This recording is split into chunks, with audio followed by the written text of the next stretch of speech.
बहन हो, स्त्री हो, आज नहीं तो कल वो मां है। मां प्रकृति भी देना जानती है। आम का पेड़ आम देता है, पत्थर कितने खाता है? तुम ईमानदारी से बोलो।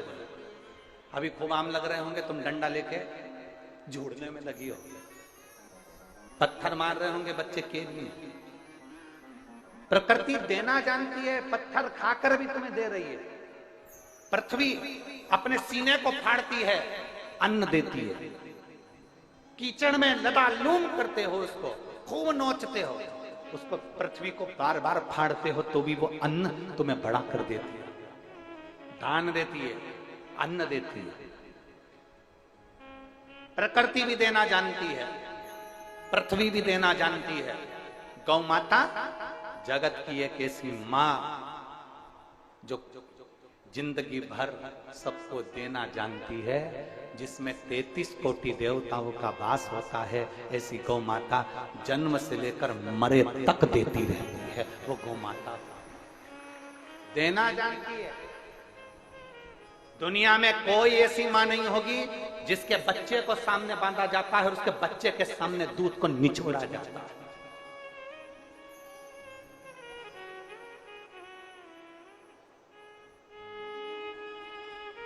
किस किस के यहां पर गाय? गौ माता किस किस के यहां है? सबके यहां रखो जाए। दूध निकालने से पहले बछड़े को गाय के लिए छोड़ते हो कि नहीं छोड़ते हो? बोलो बोलो, जम के बोलो। क्यों छोड़ते हो? क्योंकि गाय अपने बच्चे के लिए दूध रखती है, तो बछड़े को पहले छोड़ना पड़ता है। बछड़ा मुंह में दूध लेता है, इतनी देर में बछड़े को खींच लिया जाता है और उसके दूध को निचोड़ लिया जाता है।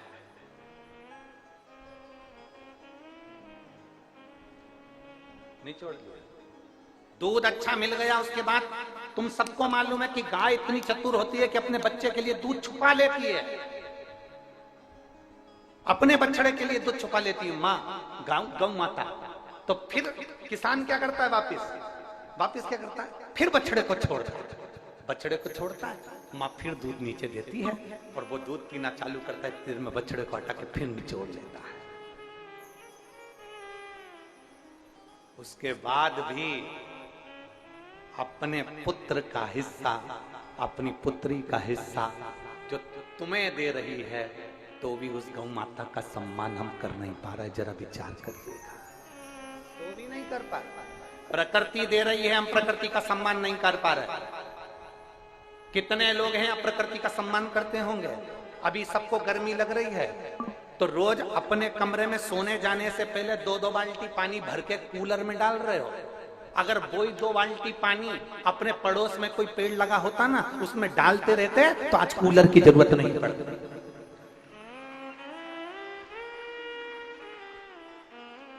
पत्नी ने कहा बहुत गर्मी लग रही है, बहुत गर्मी लग रही है। पति ने कहा भी मैं कूलर चालू करता। कूलर तो चालू कर दो, पानी नहीं है उसमें। पति बोला तो चिंता मत कर, अब भी लाओ। 2 मंजिल ऊपर पत्नी का कमरा, पति बेचारा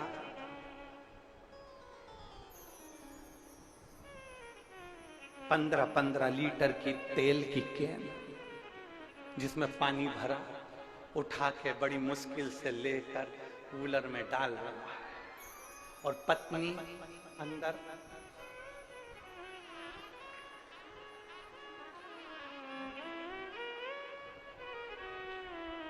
मोबाइल। देख तेरे संसार की हालत।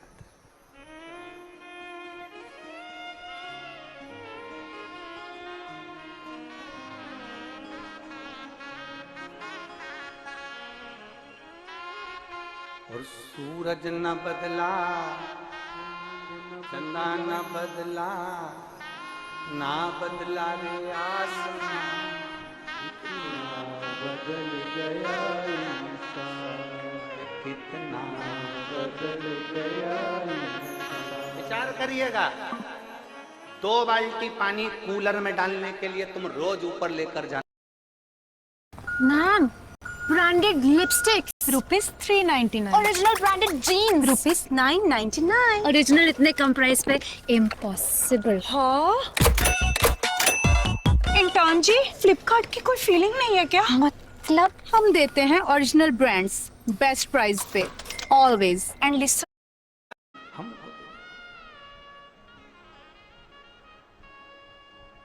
गौ माता को देना सीखो, गौ माता हमको देती है। पृथ्वी को देना सीखो, पृथ्वी हमको देती है। उसी तरह घर की एक माँ, घर की माँ जो संस्कारों की जननी है, सभ्यता की देने वाली, संस्कारों की देने वाली घर की माँ।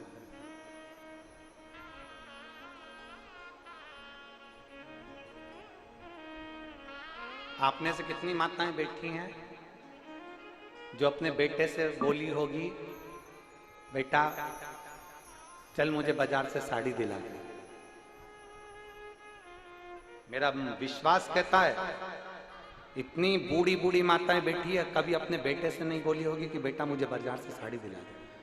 बल्कि बेटा कहता होगा ना कि मम्मी साड़ी ला दो, तो उल्टा मना कर, नहीं मेरे पास रखी है, तू रहने दे, मेरे को नहीं चाहिए, मेरे पास बहुत सारी पड़ी है, मुझे नहीं चाहिए, तू अपने पास रख।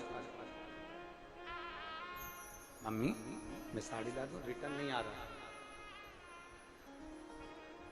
मैं साड़ी ला दूं, नहीं मुझे नहीं चाहिए, मुझे चाहिए ही नहीं।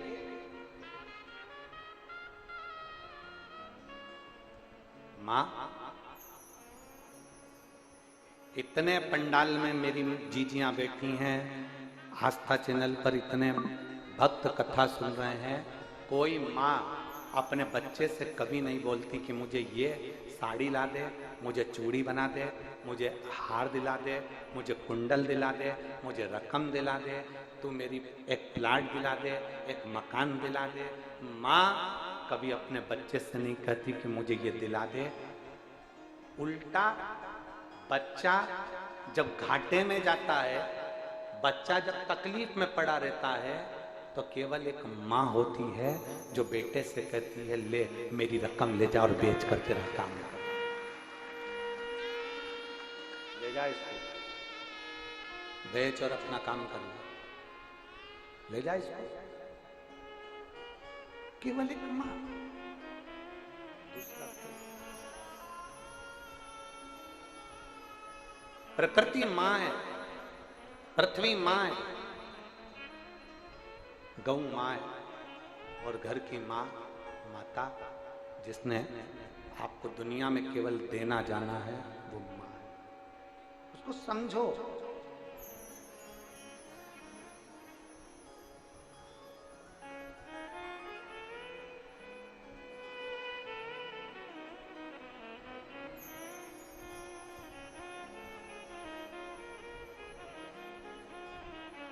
और जिस दिन, जिस पल, जिस घड़ी, जिस क्षण आप अपनी माता को पहचान जाओगे, उस दिन जिंदगी का सबसे सुखमय दिन होगा, सबसे सुख। यहाँ जितनी बेटियां बैठी हैं, जितने बेटे बैठे हैं, जितने आस्था चैनल पर कथा सुन रहे हो, आप सबसे, जितने फेसबुक यूट्यूब पर कथा सुन रहे हैं, आप सबसे निवेदन करूंगा, एक आज एकादशी के दिन संकल्प ले लो, मोहिनी एकादशी के दिन, कि हम अपने माँ बाप से कभी ऊंची आवाज में बात नहीं करेंगे, हम अपने माता पिता से कभी अपशब्द नहीं कहेंगे, हम अपने माता पिता को कभी आड़ा टेढ़ा नहीं कहेंगे। उसने किस तरह से पाला वो जानती है, हमें पढ़ाया लिखाया आगे बढ़ाया, हम अपनी माँ को कभी अपशब्द नहीं कहें, कभी।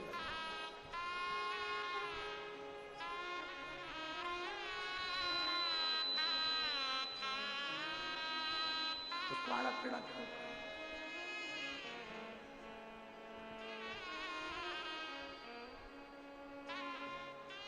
कहते हैं,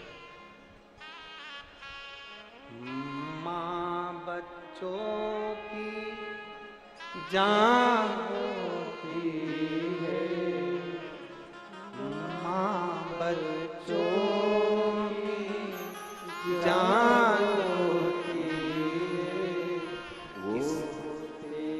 किस्मत वाले जिनकी माँ होती है, कितनी भोली है तो कितनी प्यारी है, प्यारी प्यारी है। ओ माँ,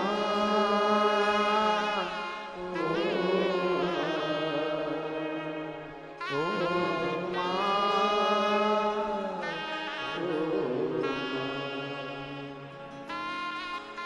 तो कितनी तो कितनी प्यारी है, भोली भाली है। ओ माँ,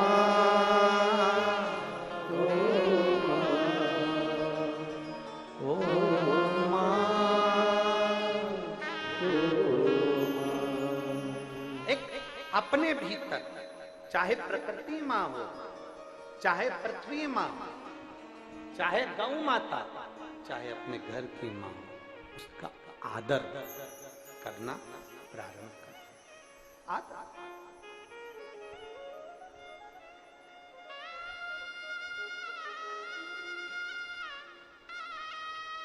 अच्छा, एक बात आपसे पूछे, जरा उत्तर दीजिएगा। कुरुद की मेरी माताएं और मेरे भाई, मेरी जीजियां और मेरे जीजा जी,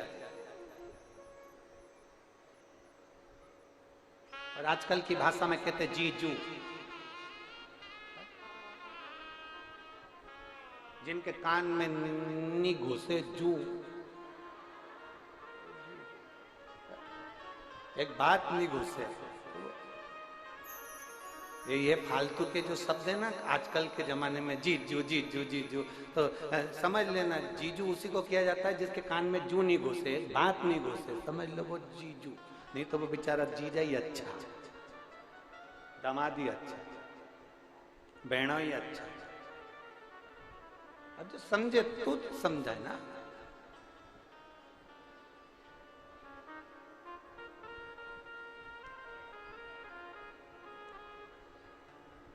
एक शब्द अपने भीतर उतारना, और जिस दिन आप लोगों से एक बात पूछें तो उत्तर दीजिएगा कि पृथ्वी में एक बीज डाला जाता है, चाहे तुमने धान डाली, चाहे तुमने आलू डाला, चाहे तुमने आम का बीज डाला, चाहे बेर का बीज डाला, चाहे मूली का बीज डाला, चाहे सोयाबीन का डाला, गेहूं का डाला, तुम्हारी मर्जी पड़े। जो बीज तुमने पृथ्वी में डाला, डालने के बाद जब पृथ्वी में से बीज अंकुरित होता है तो आवाज करता है क्या? जम के बोलो जरा, आवाज करता है? चिल्ला चोट करता है? क्यों? बीज अंकुरित हुआ, पेड़ बना, वृक्ष बना, उसने आवाज नहीं की, आवाज नहीं कर, वृक्ष बना।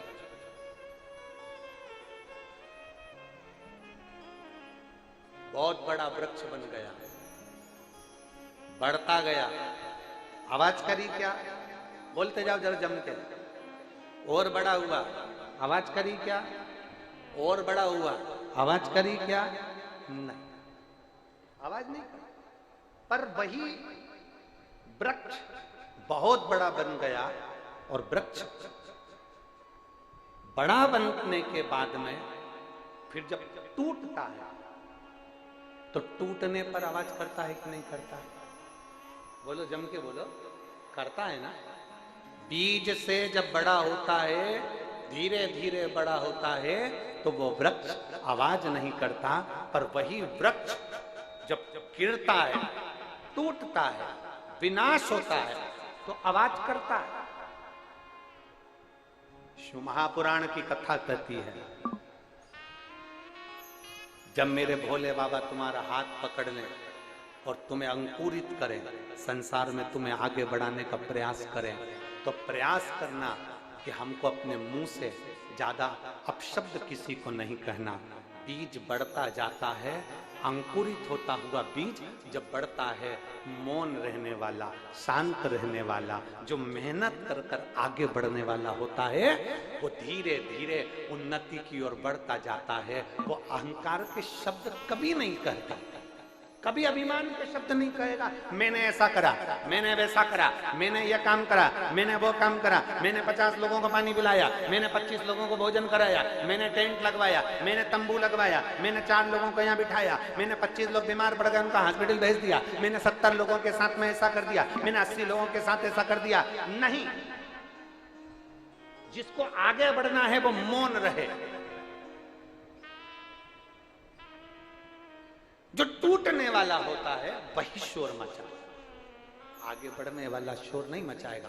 क्यों नहीं मचाएगा? क्योंकि वृक्ष जब धीरे धीरे बढ़ता है तो अपनी आकृति खुद दिखा देता है कि मैं क्या हूं। मेरे आम लग रहे हैं, मेरा वृक्ष बड़ा हो गया, मैं छाया दे रहा हूं, वो खुद दिखाता है कि मैं हूं क्या। उसको दिखाने की जरूरत नहीं पड़ती, उसको बोलने की जरूरत नहीं पड़ती। उसी तरह जो उन्नति की ओर आगे बढ़ने वाला है, उसका कार्य, उसका कर्म, उसकी गति, उसका वैभव दुनिया के लोगों के सामने खुद दिखने लगता है। उसको दिखाने की जरूरत नहीं पड़ती। दिखावा उसको चाहिए जो आगे बढ़ ही नहीं रहा। दिखावा किसको चाहिए? जो शंकर का भगत है उसको दिखावे की जरूरत ही नहीं है। जो शिव को एक लोटा जल चढ़ा रहा है उसको दिखावे की जरूरत नहीं है। किसी ने कहा, एक महिला ने हमसे प्रश्न किया था परतवाड़ा में। वैसे तो हम 4 दिन नहीं मिलते, 4 दिन के बाद तो हम मिलते तो बात हो जाती है। तो कुछ महिलाओं ने प्रश्न किया। एक महिला प्रश्न करी, गुरुजी वो हम मंदिर में जाते हैं तो वहां पर एक पंडित जी बोले कि तुम मस्तक पर चंदन तिलक लगाया करो, त्रिपुंड लगाया करो, तुम शंकर जी की इतनी बड़ी भगत हो, शंकर के मंदिर रोज आती हो तो मस्तक पर त्रिपुंड लगा लिया करो। तो गुरुजी हमें त्रिपुंड लगाना चाहिए कि नहीं लगाना चाहिए? हमने उस बहन से इतना सा कहा कि आप शिव के मंदिर जा रही हो, आप जल चढ़ा रही हो, आप भगवान को रिझा रही हो, जरूरी नहीं कि आप त्रिपुंड लगाएं। अपनी मांग में सिंदूर भरती हो, मस्तक पर बिंदी लगाती हो, हाथ में चूड़ी पहनती हो, पाँव में बिछुड़ी पहनती हो, बस इतना मेरे भोलेनाथ को मालूम है कि ये एक पतिव्रता धर्म का पालन करने वाली एक नारी है। हमें दिखावे से जरूरत नहीं है कि दिखावा करेंगे।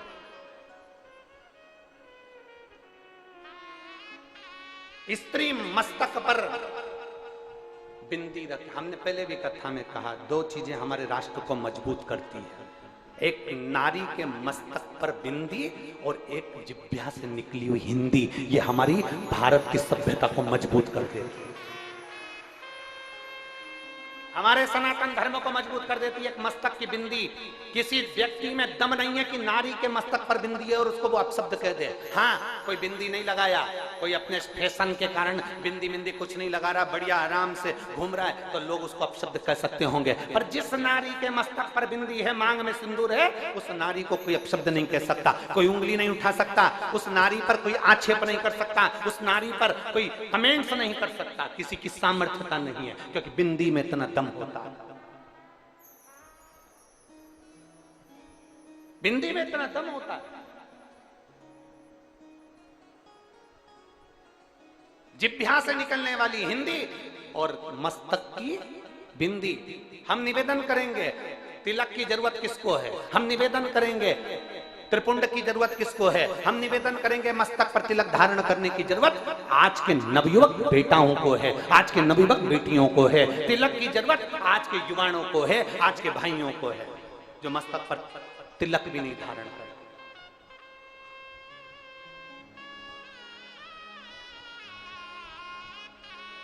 हम कहेंगे और कई लोगों को बहुत काली मिर्ची लगेगी, क्योंकि हम कुछ भी बोलते हैं ना तो काली मिर्ची ज्यादा लगती है लोगों को। सत्यता की बात कहें ना, ब्राह्मण कुल में जन्म लेने के बाद, ब्राह्मण होने के बाद, यज्ञोपवीत होने के बाद भी लोग यज्ञोपवीत को लपेट के खूंटी पे टांग देते हैं और कंधे पर धारण नहीं करते। ये स्थिति चल रही है।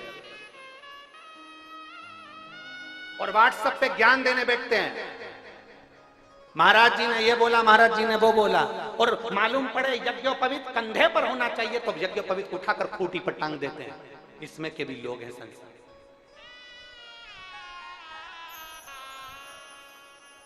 एक यज्ञोपवीत तुम कंधे पर नहीं डाल सकते। मस्तक पर एक तिलक नहीं लगा सकते? मत लगाओ त्रिपुण, तुम्हारी मर्जी पड़े एक कंकु का तिलक ही लगा लो, एक बिंदी लगा लो, एक चंदन की बिंदी लगा लो मस्तक पर, बहुत है उतना।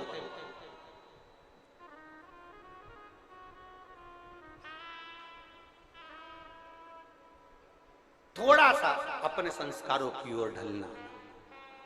और हम फिर निवेदन करेंगे, मेरे बेटा बेटियों से निवेदन है, अगर तुम शंकर के मंदिर भी नहीं जा सकते, शिव की चौखट पर भी नहीं जा सकते, शंकर के द्वार नहीं जा सकते, तीर्थ करने नहीं जा सकते, तो निवेदन है तुम्हारे दरवाजे पर अगर गौ माता आए ना तो उसको एक रोटी जरूर देना, तो वो भी सारे तीर्थ के बराबर है और सारे 12 ज्योतिर्लिंग के बराबर।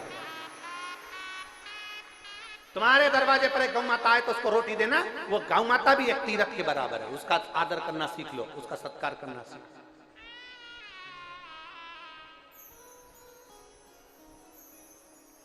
जो गाय को डंडे से मारता है ना, वही गौ माता अगले जन्म में बहू बन के आती है और डुकरिया तेरे को खूब दोचती है। जिन सास बहू की आपस में नहीं बनती हो ना, जिस सास बहू में बहुत झगड़ा रहता हो, तो समझ लेना, सास जान लेना, अगर तेरी बहू तुझे रोटी नहीं दे रही और सही से व्यवहार नहीं कर रही, तो समझ लेना अगले जन्म में ये समझ लेना कि ये गाय थी और तू घर की मालकिन थी। ये दरवाजे पे आती थी और तू रोटी एक बार देने के बाद वो फिर आ जाती थी, दूसरी बार तो तू डंडा लेकर बैठ जाती थी। इसलिए बहू भी एक बार चाय देने के बाद दूसरी बार घुर्रा के देखती है, वो भी घुर्रा के देखती है। एक बार चाय देगी, दूसरी बार तुमने बोला तो घुर्रा के बोलेगी, एक बार दे देगी, दूसरी बार घुर्रा के बोलेगी, एक बात का जवाब सही से देगी, दूसरी बार घुर्रा के बोलेगी, क्योंकि तुम भी ऐसे ही थे, एक बार रोटी देते थे, दूसरी बार डंडा लेके बैठ जाते थे। हट चल, कहां से आ गई? घर के लोगों से कहते थे अभी तो आई थी, अभी तो रोटी दी थी, भगा इसको यहाँ से, डंडा लेके बैठ गए, चिल्ला चोट कर दी, एक लोटा पानी भर के लाई और डाल दिया। जैसे हम बाथरूम में गई, पानी भर के लाई, गाय माता पे डाल दिया, बहू ने देख लिया, गौ माता ने देख लिया, मैं भी तेरे यहाँ बहू बन के आऊंगी, रुक जा, चाय में दूध मैं पीऊंगी और पानी तुझे मिलाकर पिलाऊंगी, तूने एक लोटा डाला था, एक लोटा में भी चाय में पिलाऊंगी, जा कर। मत बुरे कर्म कर बंदे वरना पछताएगा, भगवान की आंखों से तू बच नहीं पाएगा, तू बच नहीं पाएगा। अब तुमने उस पे एक लोटा पानी डाला तो उसने गौ माता जो बहू बन के आई ना, उसने भी एक काम करा बहुत जोरदार, वो भी जब चाय बनाती थी तब एक लोटा पानी मिला देते थे टुकरिया की, चाय पानी डाला ना तुमने।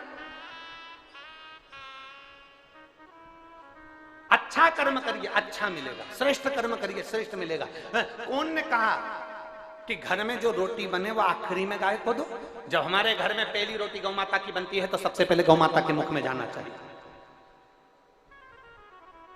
यहाँ इतने बैठे हैं जिनके घर में गाय बस वहीं चली जाती, वो भी बहू रोटी बना के उड़ जाएगी, सबसे कहेगी ले गाय को दिया रही, ले गाय को दिया रही, ले गाय को दिया रही, मम्मी अभी जाऊंगा, मम्मी अभी जाऊंगा। इतने में उसने पति से कहा तुम दिया हो ना? पति बोला मैं तो दुकान जाने में देरी हो। बाद में बेचारी पत्नी घर में गाय, बेचारी पत्नी उठेगी तब रोटी दे के आएगी। अब और जिसके यहाँ गाय नहीं उसके यहाँ तो सुबह से रखी रखी रखी रखी रखी रखी शाम के 4 बज जाएगी, 3 बजे जब गाय घूमती फिरती तेरे दरवाजे पर आएगी, क्योंकि गाय माता घड़ी नहीं पहनती पर समय की पक्की होती। 3 बजे अगर बिमला बाई के यहाँ जाना है तो बिमला बाई के यहाँ 3 बजे पहुंच ही जाती है निश्चित समय पे। ये गाय माता की सबसे बड़ी खूबी है, वो पहुंच श्रेष्ठ सहज आदर करो। 4 माता का आदर करने में पीछे मत हटो। पहले नंबर पर जम के बोलो, सब लोग जम के बोलो प्रकृति, दूसरी जम के बोलो पृथ्वी, तीसरी गौ माता और चौथे नंबर पर अपने घर की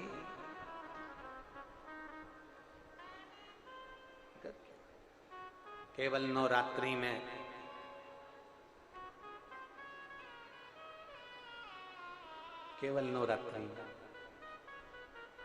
माता जी को चूना रोड़ाने से तुम्हें 9 दिन व्रत का फल नहीं मिलेगा। नवरात्रि का फल जब मिलेगा जब आप अपने घर की माता का और पिता का आदर करना चालू करो। आदर करना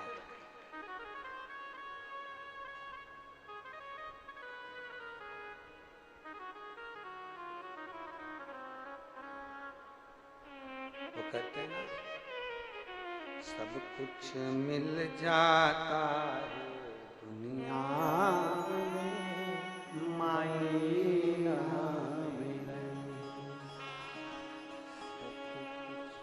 माई के दुधवन जैसन कौ,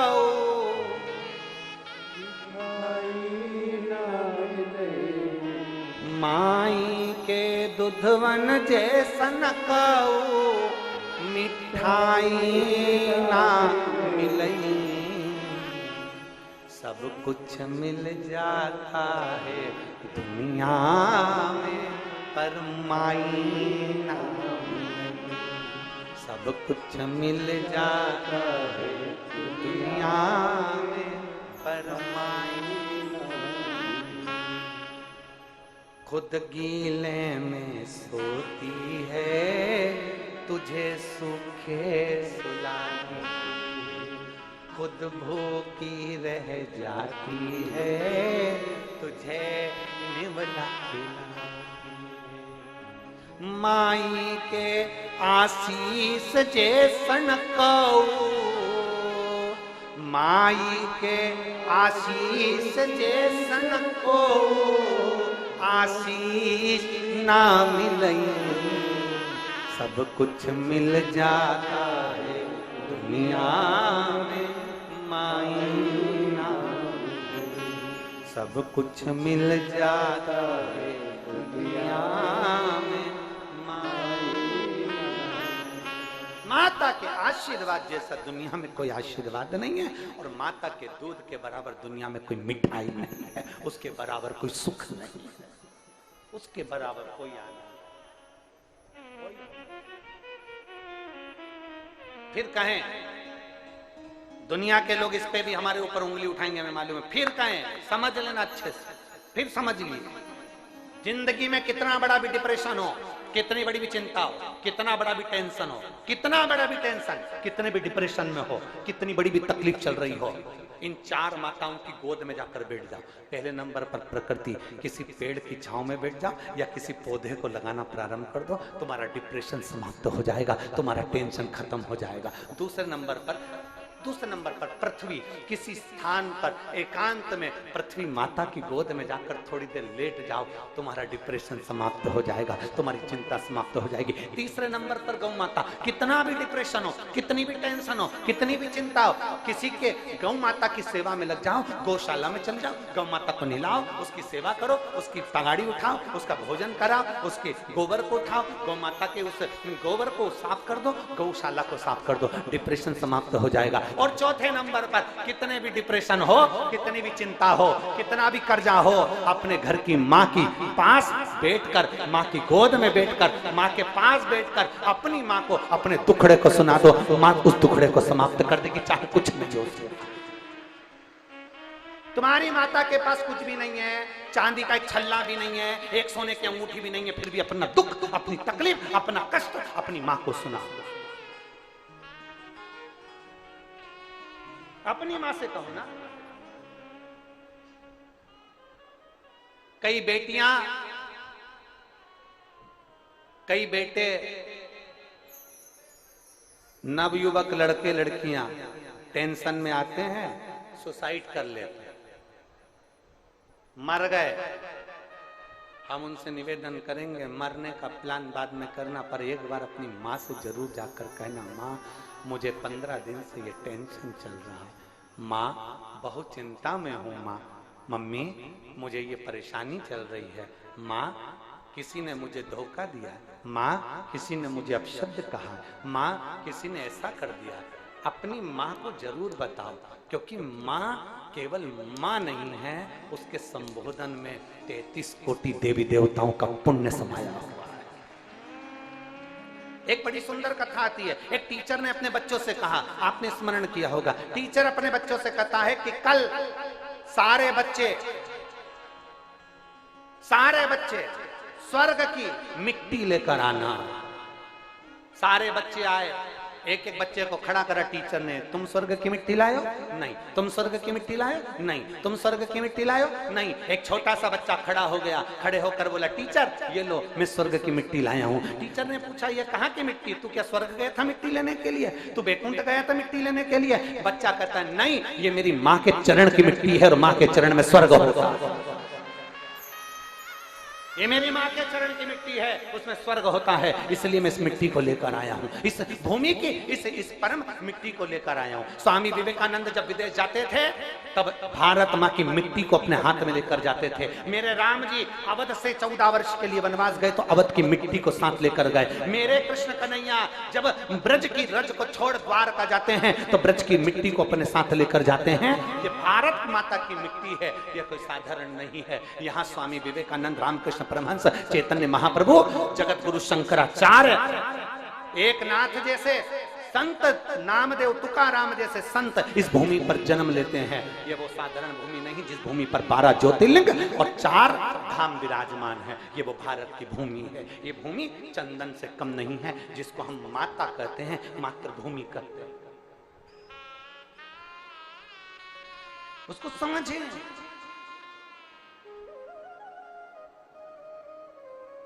उसको पहचाने, उसको जानने का प्रयास करें।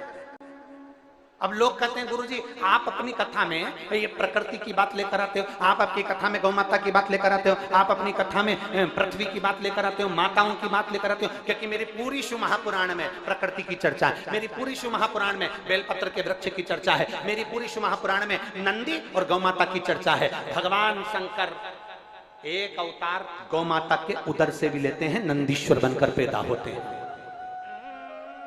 गौ माता के शरीर से भी भगवान उत्पन्न होते हैं।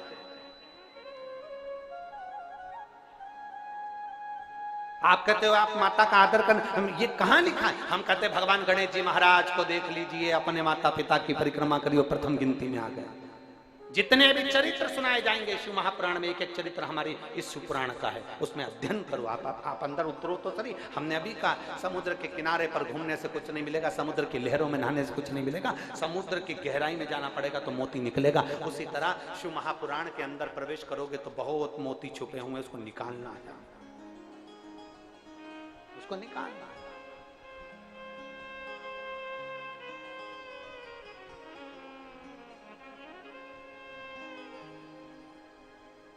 उसको वो कहते हैं, धन का बिस्तर मिल जाए पर नींद को तरसे, धन का बिस्तर मिल जाए पर नींद को तरसे, और कांटों पर भी सोकर आए किसी के मन को चैन। अरे कोई कारण होगा, अरे कोई कारण होगा। एक झोली में फूल भरे हैं, एक झोली में कांटे, तेरे बस में कुछ भी नहीं, वो बांटने वाला बांटे।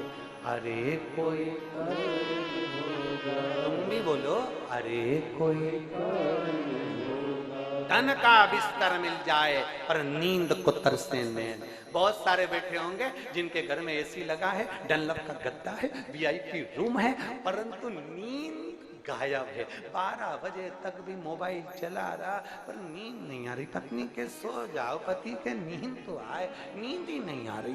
चैन, पंखे की स्पीड बढ़ा दी, एसी चल रहा था तो भी पसीना आ रहा है, अब कह रहा नींद नहीं आ रही। और एक व्यक्ति वो है खेत में पड़ा है, खुली जमीन पर। कभी आइए इस पावन प्रांगण में, पंडाल में इतने सारे भगत सोते हैं, कोई उठ रहा है, कोई चिल्ला रहा है, कोई भजन गा रहा है, तो भी इनके नेत्र में जब नींद आती है ना तो भोलेनाथ आकर इनको पंखा कर कर जाता है। इतनी गर्मी में भी ये चैन की नींद सोते हैं। कुछ तो शिव होता है कि धन का बिस्तर मिल जाए नींद को तरसे। कई बैठे हैं यहाँ जिनको नींद नहीं आती रात में 11-12 बजे तक भी, उसके बाद भी बैठे हैं थोड़ी देर हो। भगवान जब नींद आई ज्यादा तो फिर नींद की गोली खा ली।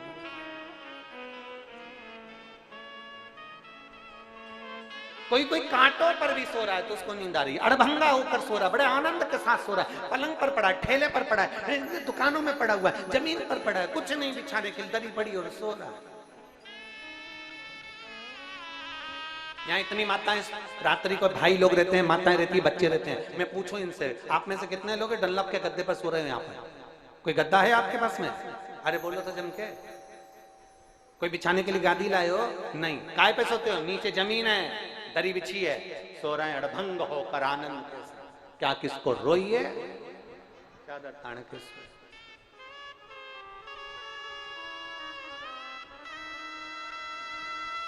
कुछ तो परमात्मा के पास है, कुछ उसने अपने पास में ना जाने क्या क्या रख रखा है, ये तो वही जान सकता है। वही एक पत्र है, देख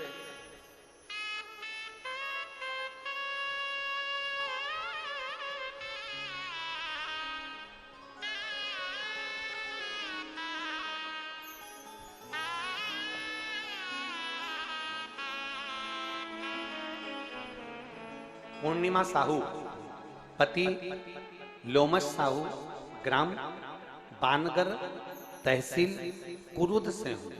कहीं बैठे हो तो हाथ हिला सकते, अगर कहीं बैठे हो तो हाथ हिलाएंगे। आप ही आ जाओ, एक बेलपत्र ले लेना, आ जाओ। मैं पूर्णिमा साहू, पति लोमस साहू, ग्राम बानगर, तहसील कुरुद से हूं। गुरुदेव, मैं एक लोटे जल का क्या वर्णन करूं। हमारा बेटा रियांश, बच्चा आया है क्या साथ में? उसको भी लिया। हमारा बेटा रियांश, उम्र 1 वर्ष 6 माह है, जो जन्म से उसके दिल में छेद है। जन्म से उसके दिल में छेद है, चर्म रोग है, उसके पूरे शरीर में फोड़े फुंसी हो जाता है। चेकअप के लिए एम्स और सत्य साई जैसे बड़े बड़े हॉस्पिटल में ले गए तो डॉक्टरों ने कहा कि इसके फोड़े फुंसी का, चर्म का कोई इलाज नहीं। उसके दिल में छेद के कारण ऑपरेशन के लिए कह दिया गया। गुरुदेव, पत्र आप लोग एलईडी पर पढ़ रहे होंगे या आस्था चैनल पर पढ़ रहे होंगे। छेद के कारण ऑपरेशन के लिए कह दिया। गुरुदेव, उसी बीच कोई कोई बताए कि शिव भगवान में जल चढ़ाने और उनके आचमन से सारे दुख तकलीफ दूर हो जाते हैं। हमने किसी के मुख से सुना, तब से मैं भी मंदिर जाकर जल चढ़ाना प्रारंभ किया। तब से मेरे बेटे को तबीयत में आराम मिलना चालू हुआ। जल उसके शरीर पर लगाती, होठों पर लगाती, और बाबा की कृपा से आज मेरा बेटा 100% में से 80% मेरा बेटा ठीक हो गया। डॉक्टर के हिसाब से उसका हृदय का ऑपरेशन की भी जरूरत नहीं है। ये शिव तत्व, ये शंभू जी उसकी अविरल भक्ति को प्राप्त, ये उसको मालूम है कि उसको क्या करना है और क्या नहीं करना है। ये उसको मालूम है क्या देना है और क्या नहीं देना। ये उसके ऊपर निर्भर है।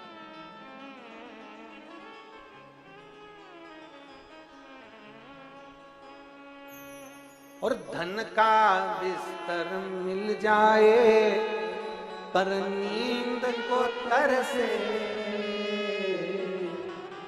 कांटों पर होकर आए किसी के मन को।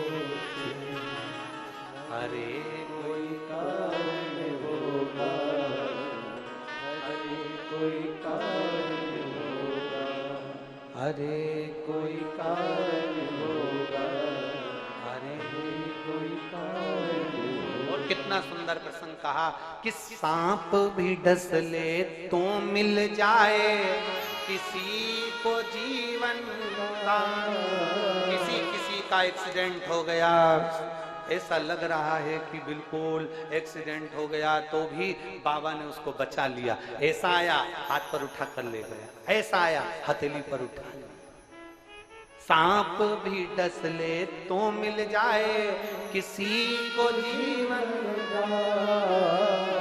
और एक चींटी के कांटे से मिट जाए नाम और निशान।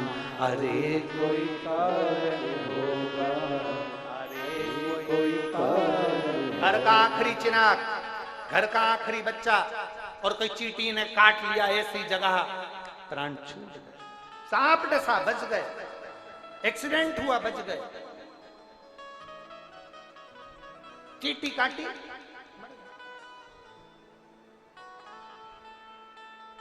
चींटी काटी वो मर गए। कि सांप भी डस ले तो मिल जाए किसी को जीवन, और एक चींटी के काटे से मिट जाए नाम और निशान।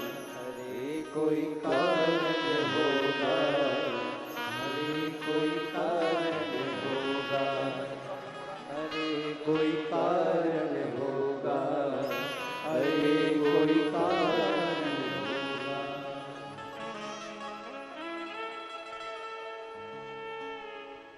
शंभु शरण करी माधो हरि रे हरि, दुख काटो दया करी दर्शन।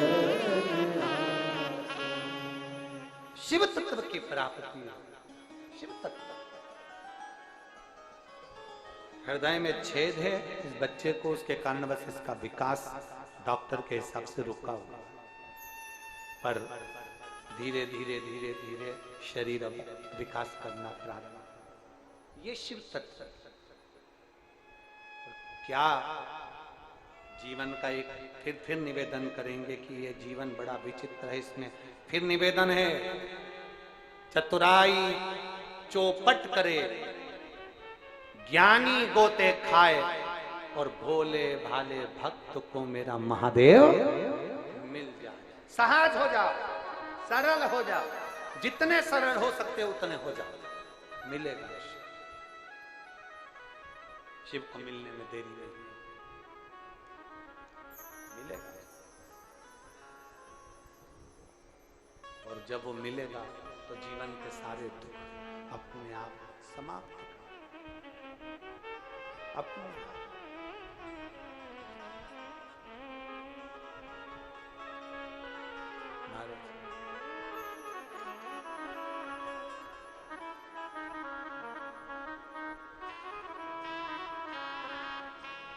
भगवान शिव की अविरल भक्ति स्मरण है, याद है?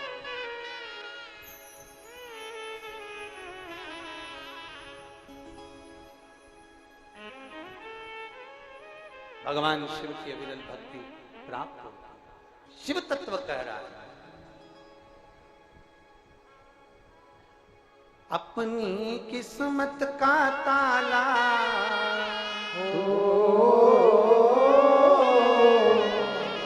अपनी किस्मत का ताला तुम खोलते चलो। श्री शिवाय नमस्तुभ्यं तुम खोलते चलो। श्री शिवाय नमस्तुभ्यं तुम बोलते चलो। श्री शिवाय नमस्तुभ्यं, श्री शिवाय नमस्तुभ्यं, श्री शिवाय नमस्तुभ्यं, श्री शिवाय नमस्तुभ्यं। ओ श्री शिवाय नमस्तुभ्यं, श्री शिवाय नमस्तुभ्यं, श्री शिवाय नमस्तुभ्यं, श्री शिवाय नमस्तुभ्यं। अपनी किस्मत का ताला, अपनी किस्मत का ताला तुम खोलते चलो। श्री शिवाय नमस्तुभ्यं तुम बोलते चलो। श्री शिवाय नमस्तुभ्यं तुम बोलते चलो। बड़े भाव से पीछे वाले जितने जितने पेड़ों के में छतों पर बैठे दोनों हाथों से ताली बजा देते हैं।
समझाना बड़ा मुश्किल है, समझाना बड़ा मुश्किल है।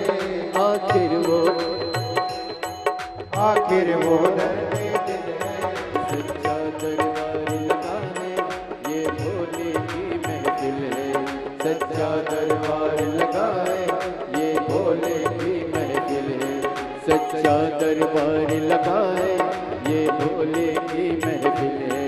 सच्चा दरबार लगा है, ये भोले की महफिल है। नैनों को डमरू वाले का हो, नैनों को काशी वाले का हो, नैनों को डमरू वाले का दीदार चाहिए।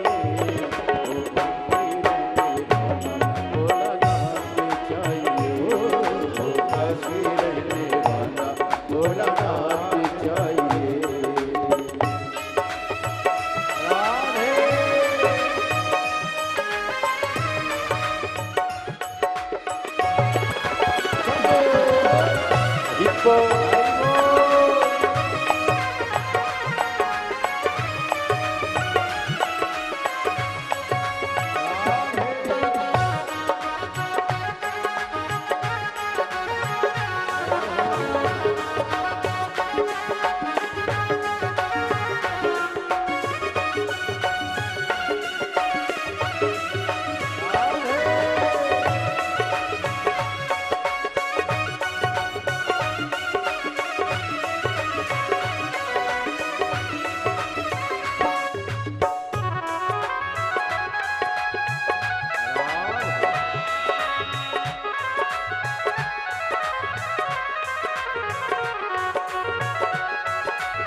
कमी न अरमानों की, कुछ कमी न अरमानों की, तेरे दिल दीवानों की, तेरे दिल दीवानों की।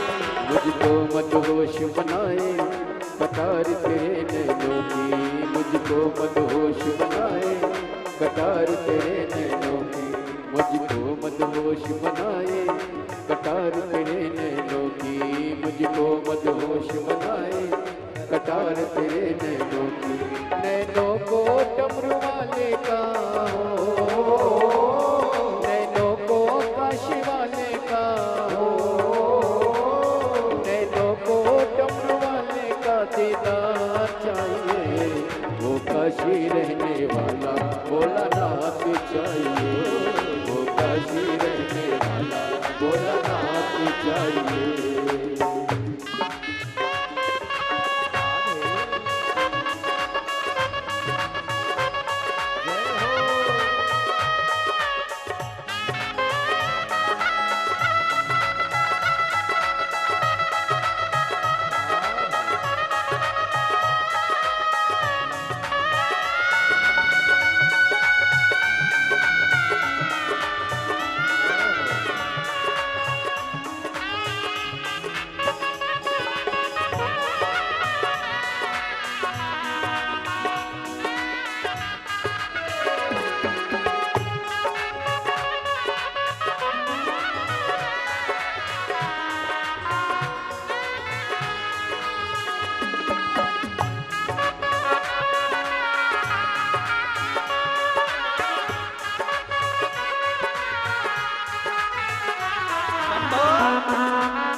भक्तों के तुम प्यारे हो, भक्तों के तुम प्यारे हो, भक्तों के तुम प्यारे हो। तुम जिगरी दिल वाले हो, तुम जिगरी दिल वाले हो, भक्तों के तुम प्यारे हो, भक्तों के तुम प्यारे हो। तुम जिगरी दिल वाले हो, तुम जिगरी दिल वाले हो। कितनों पे डोरे डाले तेरे नैन बड़े मत वाले, कितनों पे डोरे डाले तेरे नैन बड़े मत वाले, कितनों पे डोरे डाले तेरे नैन बड़े मत वाले, कितनों पे डोरे डाले तेरे नैन बड़े मत वाले। नैनों को डमरू वाले का हो, नैनों को काशी वाले का हो, नैनों को डमरू वाले का दीदार चाहिए। वो काशी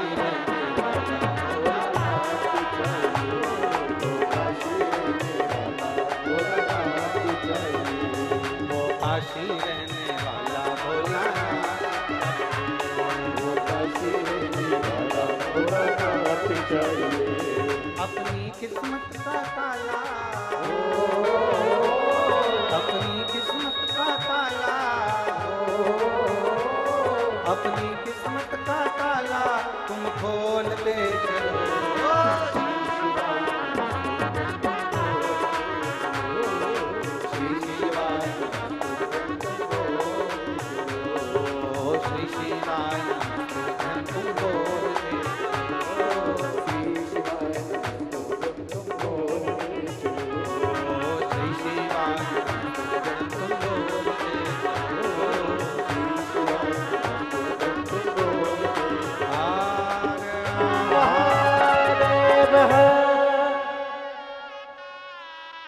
अपने स्थान पर बैठकर भगवान शिव जी से अपने मन की बात श्रद्धाओं के साथ हृदय से दिल से प्रार्थना करेंगे।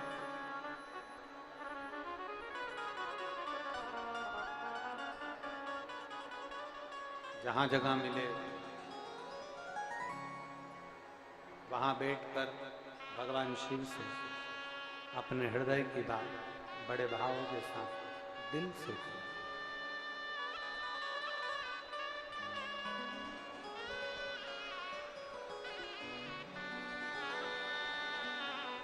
जहां जगह मिल जाए वहां बैठ जाए। पंडाल में जगहें नहीं है, पेड़ों के नीचे, छाता लाए हो तो छाते के नीचे, चादर या दरी हो तो उसके नीचे, जहां तुमको जगह मिल जाए वहां बैठो और दिल से बाबा से प्रार्थना। आज एकादशी भी है, मोहिनी भगवान का प्रागट्य महोत्सव भी है और बैसाख का महीना, सुंदर शिव महापुराण की कथा बाबा से अपने मन की बात भाव के साथ में दिल से कहिए।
भगवान देवाधिदेव महादेव, भगवान शिव, ओ घड़दानी, त्रिकालदर्शी, कैलाशी, अविनाशी, शंकर, कृपा करने वाले भगवान,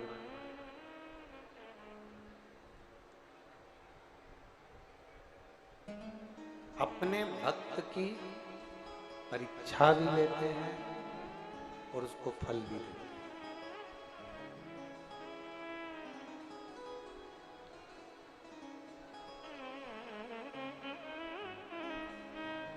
ऐसा नहीं कि अपने भक्त को ऐसे ही छोड़ दो।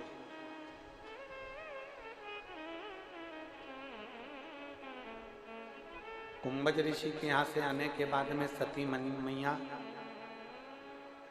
अपने पिताजी के घर जाने की जिद कर दी।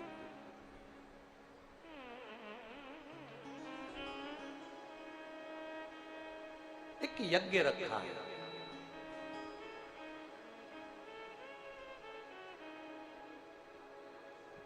और उस यज्ञ में जाना है।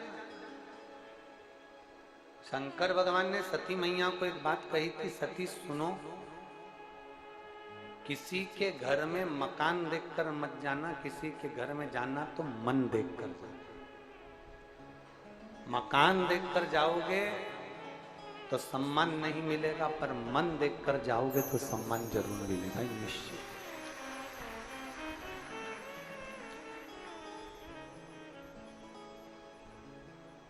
अभी पूरे कुरूद के अंदर सभी घरों में मेहमान आए हुए हैं। बोलो तो आए कि नहीं आए? आए ना। कुरूद में सभी घरों में मेहमान हैं।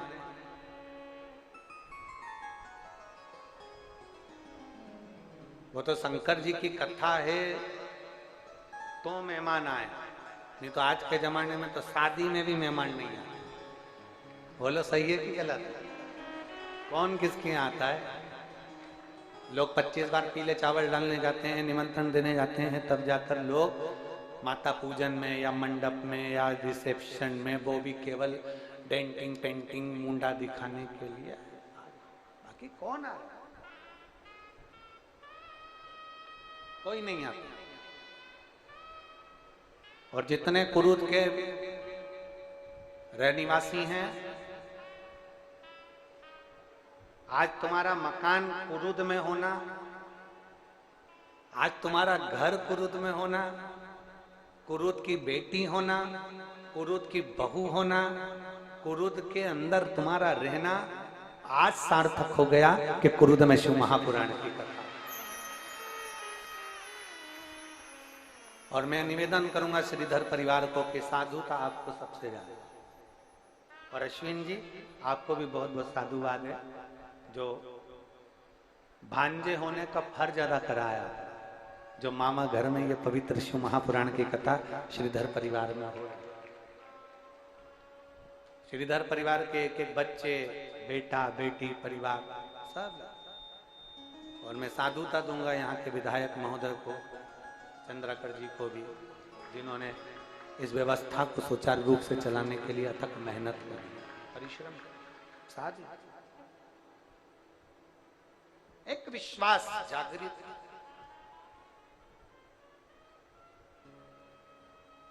मकान देखकर कभी मत जाओ। तुम्हारा रिश्तेदार कितना भी पैसे वाला होना, धन उसके पास में रहने दो, मन हो तो जाना, रिश्तेदार का धन देखकर मत जाना।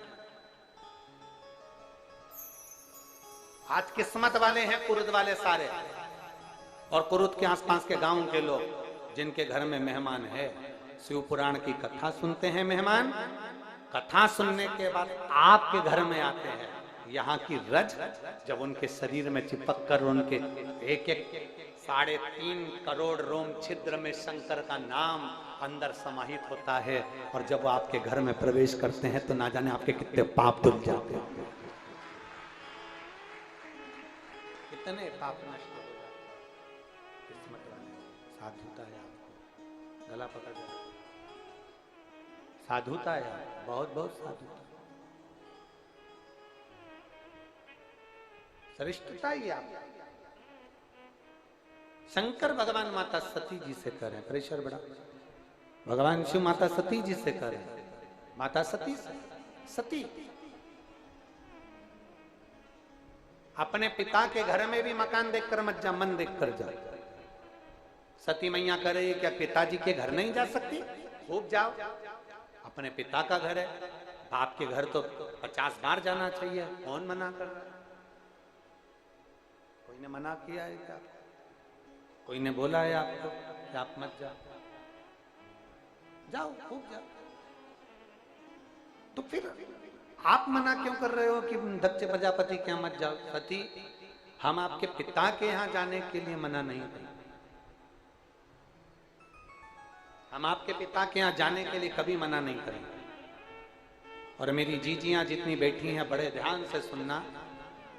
आप में 1-2 माताएं ऐसी बैठी हैं जिन्होंने पत्र लिखा, उस पत्र में लिखा है कि गर्मी की छुट्टियां चल रही हैं गुरुजी, हमारे मायके से हमारे भाई का, हमारी भाभी का, हमारी मम्मी का हमारे पास फोन आया कि तुम गर्मी की छुट्टी में यहाँ आ जाओ, पर हम अपने मायके नहीं गए क्योंकि आप कहते हो कि शिव महापुराण आपका मायका है, इसलिए हम 7 दिन की कथा सुनने अपने बच्चों के साथ यहाँ।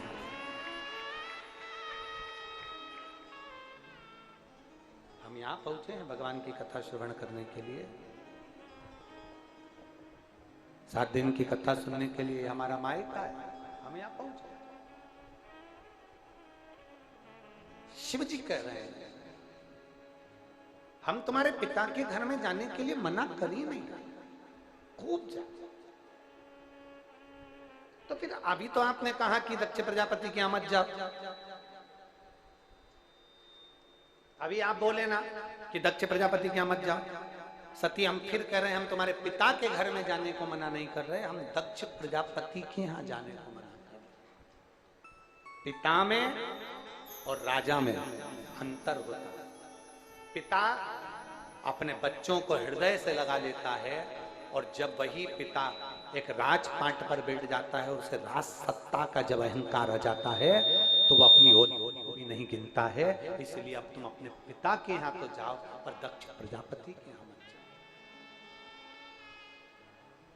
पिता के यहाँ जाने की मना नहीं, पिता के यहाँ जाने के लिए मना नहीं कर रहे।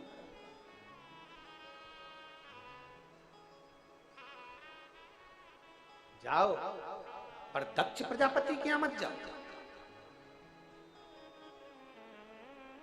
अभी तुम्हारे पिता नहीं है, अभी दक्ष प्रजापति है। अभी दक्ष प्रजापति है। तुम मेरे पिता दक्ष प्रजापति हैं, हाँ, उनको अभी अहंकार आ गया है।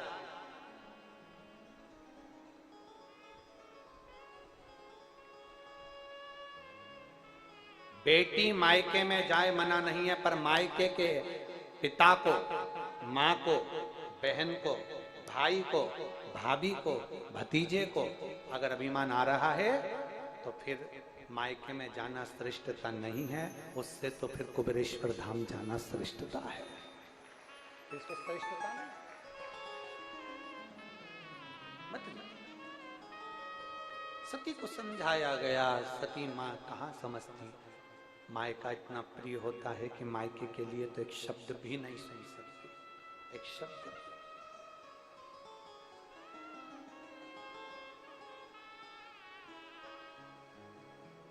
इतना प्रिय है मायका कि उसके लिए एक शब्द भी सुना नहीं जा सकता, एक शब्द भी नहीं सुन सकती। अब सती मां, सती मां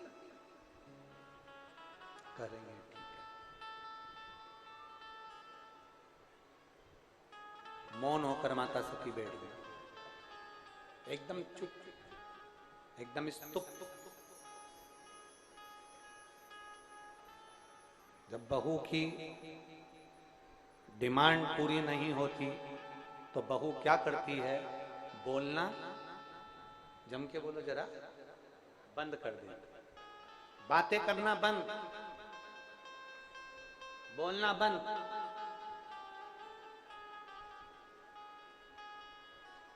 कई लोग तो ऐसे हैं यहाँ कथा में आए हुए हैं जो शंकर भगवान से भी झगड़ा कर लेते हैं, भोलेनाथ जी से। मैं कथा में जब जाऊंगी, जब तुम्हारी बात सुनोगे, नहीं तो नहीं जा रही।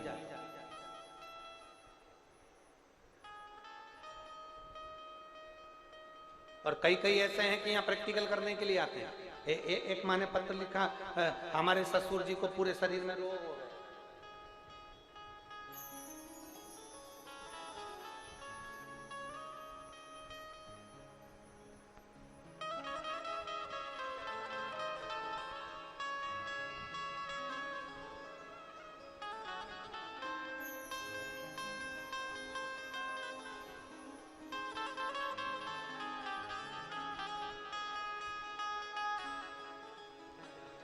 एक तो ये पत्र अच्छा देखिए आप बड़े ध्यान से।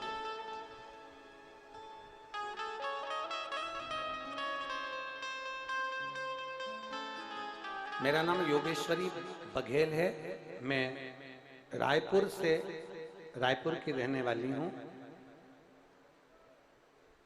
यहां कुरुद में 5 किलोमीटर की दूरी पर मेरा मायका है। कहीं बैठी है तो हाथ हिला सकती है। मेरा नाम योगेश्वरी बघेल, आप ही हैं? ऐसा हाथ हिला, आ जाओ, एक बेलपत्र ले जाना, आ जाओ। मेरा नाम योगेश्वरी बघेल है, मैं रायपुर, आवाज पकड़ रहा है, मैं रायपुर की रहने वाली हूँ। कुरुद में मेरा मायका है। मैं 5 किलोमीटर दूरी पर यहाँ से कुरुद से रहती हूँ। शंभू गुरुदेव, पंडाल में बैठकर कथा का लाभ उठाने के लिए मैं यहाँ आई। 3 साल से कथा सुन रही हूं और एक बीमारी से जूझ रही हूं। मेरे शरीर में एक गांठ हो गई और वो गांठ ऐसी जगह पर हुई है कि उसका मैं वर्णन नहीं कर सकता।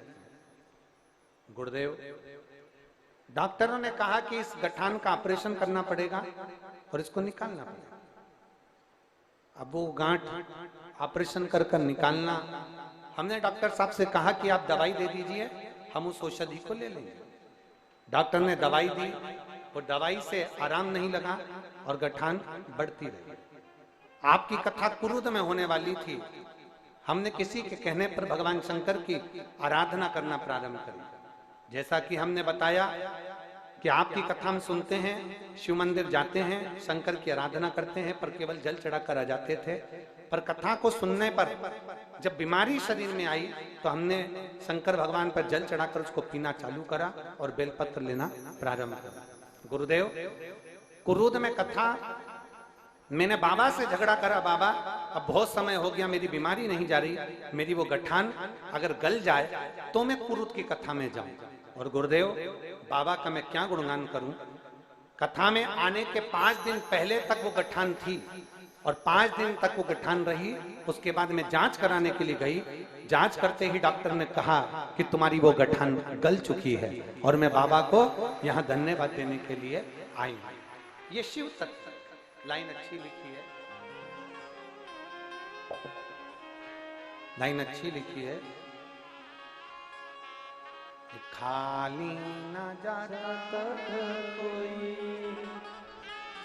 सर से तुम्हारे, खाली न जाता कोई सर से तुम्हारे, मैं भी खड़ी हो लगी अपने